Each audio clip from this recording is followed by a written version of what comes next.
The 250th anniversary of America is something to celebrate. For those who immigrated to America, the country they chose holds an even more special place in their hearts. In tonight's Eye on KELOLAND, Sydney Hoyer introduces us to two families who now call South Dakota their home. Tens of millions of immigrants live in the U.S., with tens of thousands of them calling South Dakota home. They have come to the United States for many reasons, including refuge. Ruth Perez came to the U.S. when conflict was high in Guatemala. In 1980, she decided to come to the States, looking for a different life, a better life. At that time in Guatemala was really critical with the guerrillas. That was Herman Perez translating for his wife, Ruth. Herman was born in New York and grew up in Puerto Rico. He then moved to Nevada, where he met Ruth and they got married. Herman then applied for a visa on Ruth's behalf. She had to go back to Guatemala to wait to be approved. She go to the embassy, they give us a visa to come legal to the United States, and she's still here. The Perez family lived in 3 states before coming to South Dakota, where they now live near their 4 kids and 9 grandkids.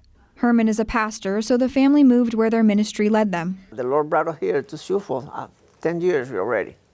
Alouette Akut's parents came to South Dakota in 2003. They've lived in Sudan before South Sudan was established, and then the Sudanese Civil War happened, so there was a lot of conflict and fighting. Akut's parents didn't exactly choose Sioux Falls, but they have made it their home. It's not like you get to choose, if you don't have family or anything here, you just kind of get settled here, and we've built a community here, and it's been great. Akut's older sisters were not born in the U.S., but the 4 younger siblings have only ever called South Dakota home.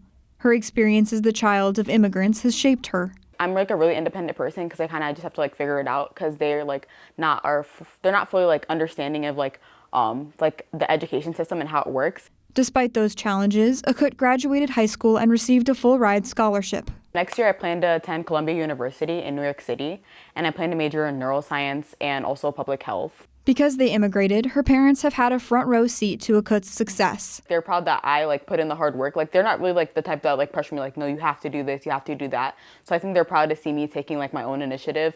Despite the Perez and Akut families' successes, being an immigrant in South Dakota has its challenges. Both Herman and Akut say there is a lack of education about immigrants. A lot of people think because we are Hispanic, everybody's Mexican. That's not right. That's not true. A lot of people think that immigration's bad, you're not supposed to come here, but my parents immigrating from to the United States changed my life completely.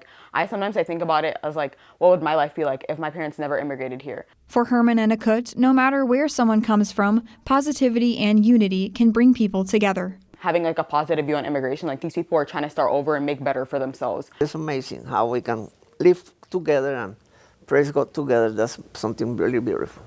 With Eye on KELOLAND, I'm Sydney Hoyer.